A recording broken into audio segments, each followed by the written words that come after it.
Sehingga koar-koar sebelumnya menyatakan Gus Dur melakukan penodaan agama, ini adalah fitnah keji, framing jahat yang ingin mendiskreditkan Gus Dur sebagai pelaku penodaan agama. Takbir. Yang kedua, Gus Dur juga dituduh melakukan pecah belah dengan menyebarkan kebencian dan permusuhan berdasarkan sara, suku, agama, ras, dan antar golongan. Berdasarkan ketentuan pasal 28 ayat 2 junto pasal 45A ayat 2, di mana ancaman pidananya 6 tahun penjara.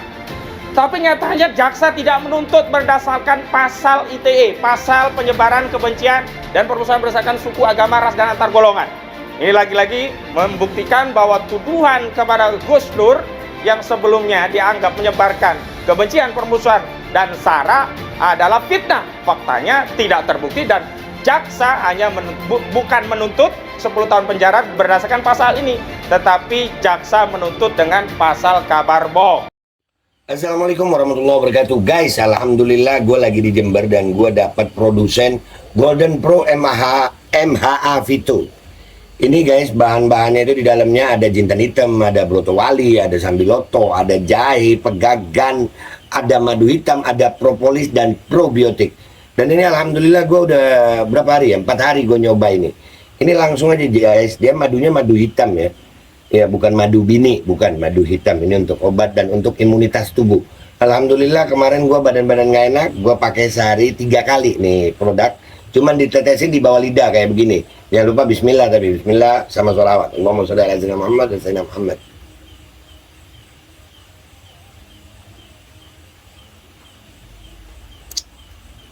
Dah, begitu aja. Sehari 3 kali. Kalian langsung hubungi nomor yang tertera di bawah ini. Ini insya Allah bisa membuat badan kita tahan terhadap segala macam infeksi dari luar untuk imunitas tubuh. Dah gitu aja, langsung pesan ya. Ini nomornya. Bismillahirrahmanirrahim. Assalamualaikum warahmatullahi wabarakatuh. Takbir.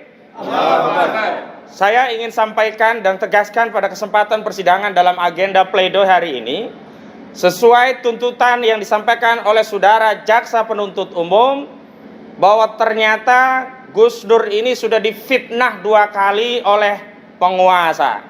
Apa fitnah itu? Yang pertama, Gus Dur telah difitnah telah melakukan penodaan agama dengan pasal penodaan agama karena Gus Dur membimbing saudara Bambang Trimulyono melakukan mubahalah terkait ijazah palsu Presiden Jokowi. Ini adalah fitnah. Kenapa saya katakan fitnah? Karena sebelumnya melalui Direktorat Tindak Pidana Cyber Barreskrim Mabes Polri, kasus ini yang paling pertama kali disampaikan kepada publik adalah kasus penodaan agama. Kasus mubahalah yang berimplikasi pada penodaan agama. Sementara mustahil sekali seorang yang berakidah Islam, mengimani ajaran Islam, mempraktikkan mubahalah, kok dituduh menodai agama. Dan terbukti di dalam persidangan tidak ada satupun saksi yang dihadirkan yang mewakili Majelis Ulama Indonesia, sebagaimana disampaikan oleh Profesor Dr. Mompang L. Pangabean dan juga ahli pidana Dr. Muhammad Taufik, bahwa untuk membuktikan unsur penodaan agama itu harus ada keterangan dari ahli agama, dan ahli agama itu adalah ahli agama yang otoritatif dari agama yang terkait, dan karena mubahalah itu ajaran Islam, maka ahli agama itu harus dari Majelis Ulama Indonesia. Dan dalam tuntutan jaksa, Gus Dur dituntut 10 tahun bukan karena penodaan agama. Sehingga koar-koar sebelumnya menyatakan Gus Dur melakukan penodaan agama, ini adalah fitnah keji, framing jahat yang ingin mendiskreditkan Gus Dur sebagai pelaku penodaan agama. Takbir. Yang kedua, Gus Dur juga dituduh melakukan pecah belah dengan menyebarkan kebencian dan permusuhan berdasarkan sara, suku, agama, ras, dan antar golongan. Berdasarkan ketentuan pasal 28 ayat 2 junto pasal 45A ayat 2, di mana ancaman pidananya 6 tahun penjara. Tapi nyatanya jaksa tidak menuntut berdasarkan pasal ITE, pasal penyebaran kebencian dan permusuhan berdasarkan suku, agama, ras, dan antar golongan. Ini lagi-lagi membuktikan bahwa tuduhan kepada Gus Dur yang sebelumnya dianggap menyebarkan kebencian, permusuhan, dan sara adalah fitnah. Faktanya tidak terbukti dan jaksa hanya bukan menuntut 10 tahun penjara berdasarkan pasal ini, tetapi jaksa menuntut dengan pasal kabar bohong. Yang ketiga, pasal kabar bohong ini pun adalah pasal yang sangat-sangat dipaksakan. Kenapa? ketika Bambang Tribulono menulis buku Jokowi Undercover yang bertema lelaki berijazah palsu, di sana diterangkan bahwa khususnya ijazah SMA Joko Widodo adalah palsu, ya, data-datanya diambil dari Joko Wahyudi, dan kemudian SD SMP-nya sequelnya disesuaikan, dan S1-nya menurut Bambang Tribulono tidak pernah kuliah di UGM sehingga tidak memiliki ijazah S1 UGM, itu dianggap sebagai berita bohong. Jadi ijazah palsu dianggap sebagai berita bohong. Padahal sampai pembuktian terakhir dan hingga pledoi ini akan dibacakan, hari ini pembacaan pledoi, tidak pernah dihadirkan satu lembar pun ijazah asli dari saudara Joko Widodo. Apakah itu ijazah SD, SMP, SMA, juga S1-nya. Kalau ya Bambang Tri dan juga Gus Dur dituduh mengedarkan kabar bohong, maka harus ada kabar benarnya. Kalau ijazah palsu Jokowi yang dianggap sebagai kabar bohong, maka harus ada ijazah aslinya. Dan kewajiban bagi jaksa penuntut umum sesuai dengan kaidah agama yang disampaikan oleh ahli agama dari jaksa sendiri, yakni Kiai Haji Misbahul Munir, yang menyatakan, ya, al-bayyinatu ala mudda'i wal yaminu ala man inkaro. Ya, bukti itu kewajiban bagi yang menuduh, mendakwa. Sementara sumpah bagi yang mengingkari. Nah, dalam kasus kabar bohong ini yang mendakwa jaksa, yang harus membuktikan Gus Dur atau Bambang Tri itu telah melakukan kabar bohong harus jaksa. Dan untuk membuktikan ijazah palsu itu adalah kabar bohong dengan menghadirkan ijazah aslinya. Dan sampai hari ini tidak ada ijazah aslinya di pengadilan.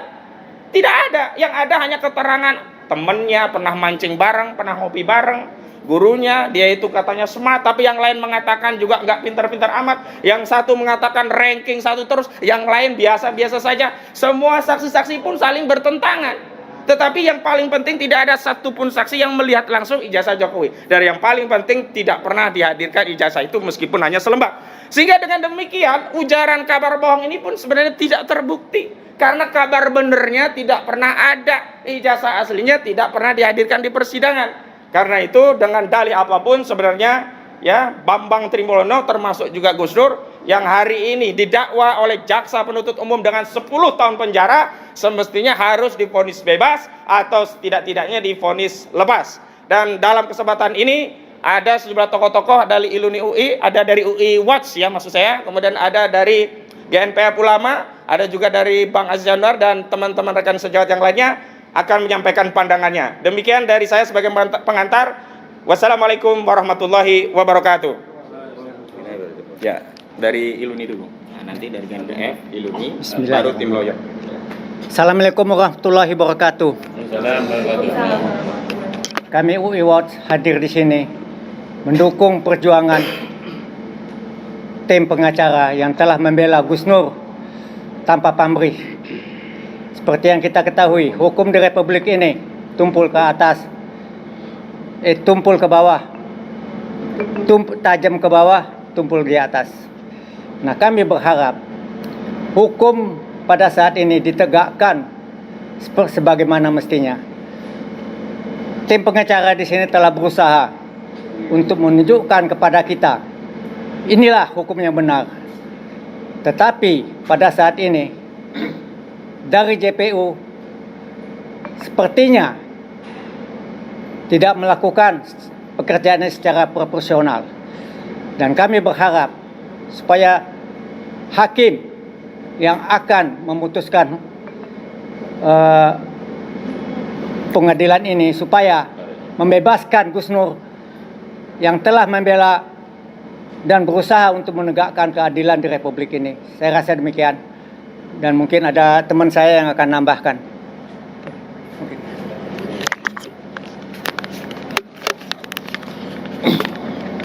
Bismillahirrahmanirrahim. Assalamualaikum warahmatullahi wabarakatuh. Waalaikumsalam warahmatullahi wabarakatuh.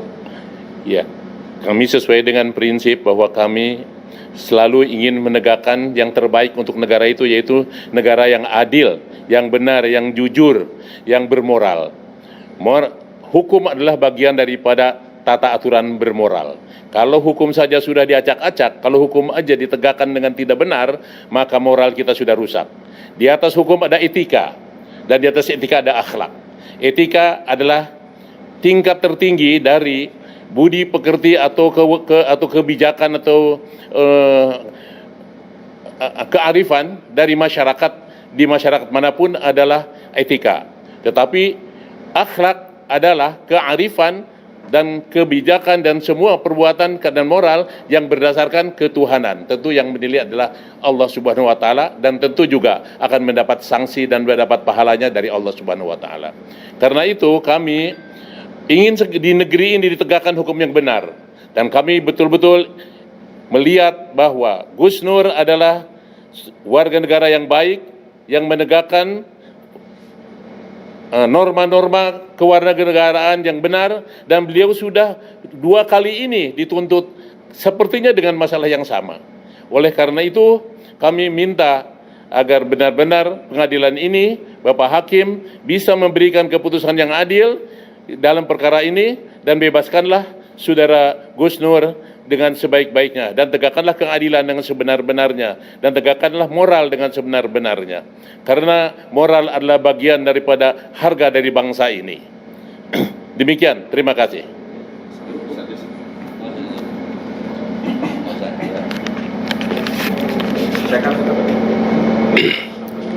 Bismillahirrahmanirrahim. Assalamualaikum warahmatullahi wabarakatuh.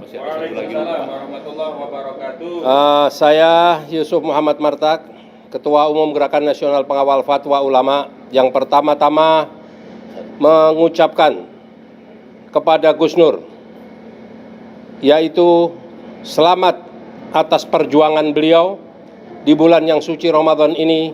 Beliau berjuang menegakkan kebenaran dan akan melakukan seluruh perjuangannya melalui mubahala. Tadi sudah dijelaskan oleh pengacara kita tentang apa yang dilakukan Gus Nur, malah dibalik. Sebenarnya kalau seandainya mubahala dianggap itu adalah sebagai penistaan agama, lalu apa artinya tentang mubahala ada di kitab suci Al-Quran?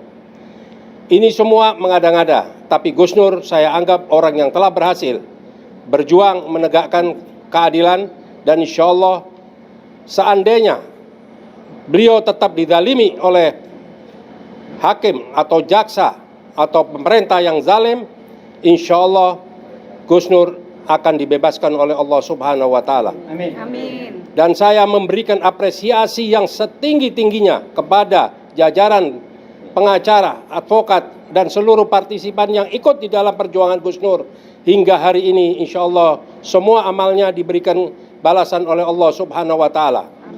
Karena mereka bukan melawan hanya jaksa dan hakim, tapi mereka telah melawan kezaliman kekuasaan yang dilakukan secara sewenang-wenang. Hari ini kedatangan saya ingin bahagia seandainya sebagai warga negara bisa melihat ijazah asli. Tapi seandainya saya pulang dari tempat persidangan ini, saya tidak pernah melihat ijazah asli, saya akan menyesal dan saya akan malu di mata bangsa dan di mata dunia internasional, di mana ada seorang pemimpin negara tidak mempunyai ijazah asli atau bahkan memalsukan ijazah di saat melakukan pendaftaran-pendaftaran di dalam pemilihan-pemilihan yang telah berhasil dilakukan.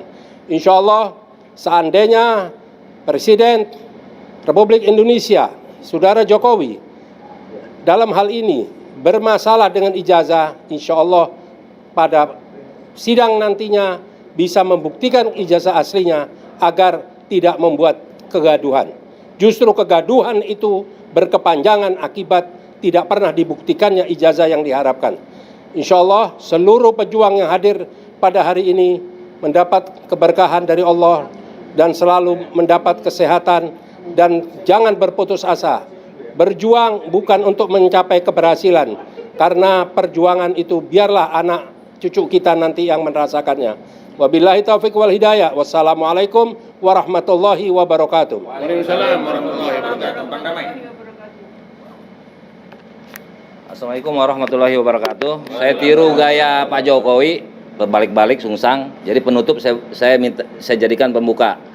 Pak Jokowi tolong perintahkan kepada Mendiknas atau Kepala Dikti atau Rektor UGM untuk memperlihatkan ijazah asli di depan media televisi supaya rakyat Indonesia semua bisa meliput beserta media lainnya.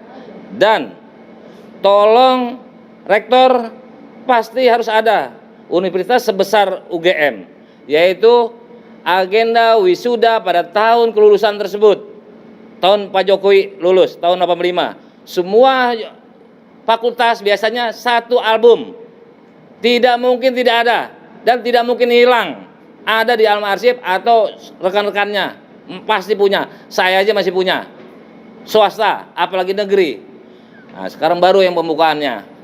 Sebetulnya kita balik, kita tiru gaya Pak Jokowi, bahwa publik harus tahu bahwa kompetensi pengadilan ini sebetulnya tidak berwenang untuk mengadili Gus Nur, tidak penuhi persyaratan sesuai locus delicti, sesuai KUHAP yang berlaku. Ingat, KUHAP itu adalah undang-undang yang harus diberlakukan, ius consitem, hukum yang harus berlaku, hukum positif. Dan ini digunakan oleh semua aparatur hukum, penegak hukum, yaitu hakim, jaksa, polisi, dan advokat. Harus dipakai, itulah panduannya, tapi tidak dipakai. Kedua, ya pasti-pasti saja bahwa Gus Nur ini sedang menjalankan hak publik, tidak patut dihukum. Ada perangkat undang-undang yang membolehkannya untuk melakukan ini. Itu yang kedua. Apa dasar hukumnya? Pasal 28 UUD 45, Undang-Undang tahun 9 tahun 98, Undang-Undang nomor 28 tahun 99, Undang-Undang nomor 39 tahun 39 tentang government public, tentang keterbukaan informasi publik. Semua lengkap. Presiden itu pejabat publik harus bersih 100%. Harus bersih, ideal. Karena keburukannya bisa membuat role model negatif kepada masyarakat. Ketiga, bahwa sebetulnya Pak Jokowi ini kita curigai adalah memalsukan ijazah. Itu publik tahunya seperti itu. Untuk seperti itu Pak Jokowi harusnya hadiri sidang. Masih ada kesempatan untuk membuktikan, karena yang dicari dalam pengadilan itu kebenaran material. Datang ke sini. Pak Jokowi ini melanggar. Harusnya dia sebagai korban yang dituduh, harusnya dia melapor atau turut serta melapor sebagai saksi pelapor supaya beliau bisa dilibatkan. Ternyata tidak. Jadi ini pengadilan ini hasilnya nanti jangan dipercaya. Walaupun bebas tidak boleh dipercaya lagi. Kenapa? Sudah sempat ditahan berapa bulan dalam melaksanakan hukum publik, hak publik. Demikian, Pak Jokowi tolong hadir, berkesempatan hadir pada beberapa kali lagi, hadir bawa ijazah, kebenaran material warhead, kebenaran yang sesungguh-sungguhnya. Tunjukkan supaya orang warga negara ini bangga, ternyata Presiden punya ijazah asli yang bukan seperti itu dari masyarakat. Demikian, wassalamualaikum warahmatullahi wabarakatuh. Assalamualaikum warahmatullahi wabarakatuh. Bang Aziz. Engkau mau menyampaikan juga?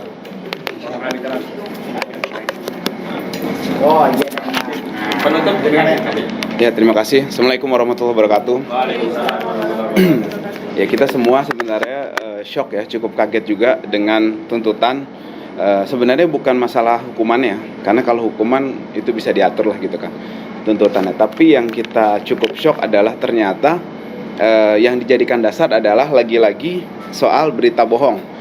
Jadi tools atau alat kolonial, alat penjajahan Belanda yang dulu digunakan untuk membungkam Republik gitu kan, ini digunakan ironis sekali lagi-lagi setelah beberapa saat yang lalu ada Habib Rizik, kemudian juga Habib Bahar gitu kan, dan lain sebagainya. Saat ini lagi-lagi menimpa Gus Nur gitu kan. Bagaimana tools dari company, dari VOC, dari penjajah digunakan untuk menindas sesama bangsa sendiri. Ini menurut saya satu hal ironis yang menurut saya perlu jadi catatan kita semua. Kemudian yang kedua adalah saya balik bertanya, kalau misalnya memang betul kita mau menegakkan hukum material sebagaimana oleh abang-abang tadi sudah dijelaskan ya, bagaimana dengan gembar-gembor atau anasir-anasir atau dialektika yang sudah dikemukakan bahwa Gus Nur ini dituduh menistakan agama, kemudian menimbulkan keonaran gitu kan. Kita di sini meminta hati nurani para pemirsa sekalian dan juga majelis hakim tentunya, terutama ya, dalam memutuskan apakah nanti orang-orang atau pihak-pihak yang mengatakan bahwa Gus Dur ini melakukan penghinaan terhadap agama, kemudian telah menghiburkan juga keonaran, itu dapat juga dipidana terkait dengan menipu kabar bohong itu, gitu loh. Kita minta di sini kalau memang betul ya hukum ini dijadikan alat untuk menegakkan keadilan dan kebenaran, gitu kan. Tapi kalau alat hukum memang dijadikan legitimasi untuk penindasan, legitimasi untuk membungkam, jadi tools social control untuk membungkam oposisi dalam ini Gus Nur dan Pak Bambang Tri, maka sudah jelas rakyat dapat melihat jelas. Kalau besok memang tidak ada tuntutan hukum terkait dengan kabar-kabar yang mengatakan Gus Nur adalah penghina agama atau melakukan penghinaan terhadap agama, maka jelas kita dapat melihat bahwa diskriminasi hukum nyata terjadi, dan juga lagi-lagi yang digunakan adalah alat yang digunakan oleh para penjajah untuk membungkam para rakyat Indonesia dulu. Ini yang sangat ironis dan harus dihentikan. Sekarang ada di majelis hakim, dan secara opini saya yakin memang masyarakat insya Allah sudah cerdas, gitu kan. Masa ada orang mengatakan sesuatu kemudian dituduh untuk berita bohong dan juga dibawa ke meja hijau, sedangkan yang lain-lain tidak. Ini kan jelas diskriminasi dalam penegakan hukum. Demikian saya bisa sampaikan. Semoga insya Allah majelis hakim dibukakan mata hatinya nanti untuk memutuskan jangan menjadi bagian legitimasi untuk kezoliman, dan juga jangan jadi legacy untuk kedepannya anak cucu kita menyaksikan bagaimana diskriminasi dalam penegakan hukum dan kita adalah bagian dari penindasan itu. Mari majelis hakim kita buka semuanya supaya adil untuk masyarakat dan juga untuk anak cucu kita melihat bagaimana tindak tanduk sepak terjang Anda dalam menegakkan hukum di Republik ini. Demikian, terima kasih. Assalamualaikum warahmatullahi wabarakatuh. Waalaikumsalam warahmatullahi wabarakatuh. Mas Andika terakhir. Assalamualaikum warahmatullahi wabarakatuh. Waalaikumsalam warahmatullahi wabarakatuh. Terima kasih. Saya ucapkan terlebih dahulu pada pengunjung sidang yang senantiasa menemani persidangan ini dari awal hingga hari ini. Terus untuk hari ini kami juga berterima kasih pada Ustadz Yusuf Martak dan dari senior-senior kami dari alumni UI, Universitas Indonesia, UI Watch. Dan juga saya sampaikan juga terima kasih pada rekan-rekan di sini semua yang meliput. Jadi kemarin kalau kita ikuti dari awal persidangan, kita bisa menggarisbawahi bahwa ada beberapa poin-poin penting yang janggal. Sebenarnya di persidangan ini kita sudah tahu semua ini ada yang kejanggalan dan lain sebagainya. Contohnya seperti ada seorang kepala sekolah, dia ngaku di BAP agamanya Islam tapi ternyata waktu disumpah adalah agamanya Kristen. Itu pertama. Yang kedua, SMP ditempuh dalam jangka waktu 2 tahun. Yang ketiga, nomor ijazah itu tidak sesuai dengan jumlah dari siswa secara keseluruhan. Itu adalah kejanggalan kita yang kita dapat kita lihat di persidangan, dan itu bukan dari kami, itu adalah saksi-saksi mereka juga. Dan saya harap di sini tadi yang sudah disampaikan beberapa tokoh juga meminta bahwa dalam kasus ini sebenarnya ijazah Pak Jokowi yang asli itu kalau bisa dihadirkan di persidangan ini. Ini sudah cukup membuat terang semuanya. Dan masyarakat Indonesia pasti akan jelas semua bahwa presiden saya ini ternyata isu yang dihembuskan itu tidak benar, dan inilah kebenarannya. Tetapi apabila ada warga negara yang mempertanyakan seperti itu, terus dia didakwa sebagai seorang penyebar kebohongan, berarti harus yang pertama adalah yang harus membuktikan dulu ijazah aslinya ini harus dihadirkan dulu. Yang pertama itu. Yang kedua, onar. Jadi keonaran ini yang dijadikan sebagai dasar dakwaan kepada Gus Nur, tuntutan kepada Gus Nur, dan hukumannya pun ancaman hukumannya pun paling tinggi yaitu 10 tahun. Jadi ini yang tadi disampaikan rekan kami juga bahwa ini adalah undang-undang produk dari kolonialisme. Jadi itu sudah lama dan keonaran ini tidak bisa dibandingkan dengan keonaran yang pada saat ini. Keonaran di media sosial dan lain sebagainya. Makanya di sini saya berterima kasih kepada teman-teman pers, dan ini harus disebarkan. Masyarakat harus tahu. Di media sosial kemarin dan persidangan sebelumnya Itu banyak yang dipelintir, banyak yang dipotong, sepotong. Mereka bumbui dengan kata-kata mereka sendiri dan lain sebagainya. Itu memang kerjaan mereka seperti itu, dan itu hanya ada di rezim saat ini. Dan kita harus lawan dengan media juga. Seperti itu. Yang pertama kali ingin saya sampaikan adalah bahwa negara ini adalah negara Republik Indonesia. Jadi bukan negara kerajaan. Yang mana kekuasaan itu dibatasi oleh waktu. Jadi mohon dengan sangat bapak-bapak yang di sana yang memproduk kasus ini, tolong ingat bahwa kekuasaan itu tidak selamanya. Dan masyarakat saat ini sudah pintar. Semua ada media sosial. Semua orang bisa akses internet. Mereka bisa menemukan kebenaran dan lain sebagainya. Jadi mohon tolong diingat bahwa hari ini boleh Anda menang, tetapi besok di pengadilan Allah atau mungkin besok ganti rezim saja, keadaan akan berbeda. Maka dari itu saya mohon kepada Yang Mulia Majelis Hakim, dalam persidangan kali ini mohon putusan yang seadil-adilnya, bahwa Gus Nur dan Bambang Tri ini adalah seorang warga negara yang kebetulan posisinya adalah sebagai oposisi, yang kebetulan adalah beliau kurang setuju dengan adanya kebijakan-kebijakan pemerintah yang saat ini, dan mereka melakukan kritik. Gus Nur tidak melakukan kejahatan terhadap negara. Gus Nur bukan kriminal. Gus Nur tidak, coba dibayangkan, sekarang mohon maaf, kasus di Kanjuruhan 144 orang meninggal. Yang disalahkan apa? Arah mata angin. Bayangkan. Ini negara hukum katanya, tapi berlakunya seperti itu. Dan lain sebagainya itu banyak, dari Jaksa Pinangki, dan sekarang pun yang lagi heboh dan lain sebagainya, ada polisi yang terjerat dengan kasus narkoba bertonton, bahkan kasus pembunuhan dan lain sebagainya yang belum terungkap juga ada. Jadi mohon tolong masyarakat semuanya, Gus Nur dan Bambang Tri ini bukan kriminal, bukan seorang yang menistakan agama seperti apa yang dituduhkan. Gus Nur ini punya pesantren tahfiz Al-Quran. Masa iya seorang yang punya pesantren seperti itu menghina agama, bahkan agamanya sendiri? Itu sangat tidak masuk akal. Saya kira sekian yang saya sampaikan. Mungkin ada tambahan dari rekan-rekan semua, bapak-bapak senior-senior. Kalau selesai, kalau sudah cukup, mungkin kita cukupkan untuk pernyataan kita pada hari ini. Takbir. Takbir. Takbir. Assalamualaikum warahmatullahi wabarakatuh. Baju koko Habaib putih present Al-Gobi.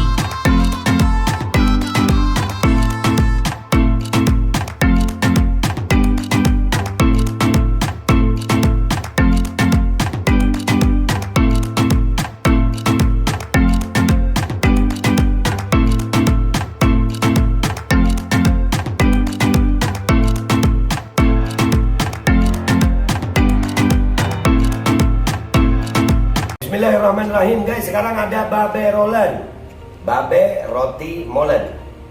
Roti ini dibuat yang pasti rasanya enak ya, ada 3 rasa. Nih, ada pisang keju, ada tape keju, ada pisang coklat. Ini dibuat tanpa bahan pengawet dan melayani pesanan-pesanan kalian yang seputaran Jabodetabek, bisa buat nemenin ngopi, buat acara-acara boleh. Dan ini karena gue paling suka pisang keju, ini gua dulu yang nyoba nih. Ya, dia tuh kayak crunchy gitu depannya tuh. No.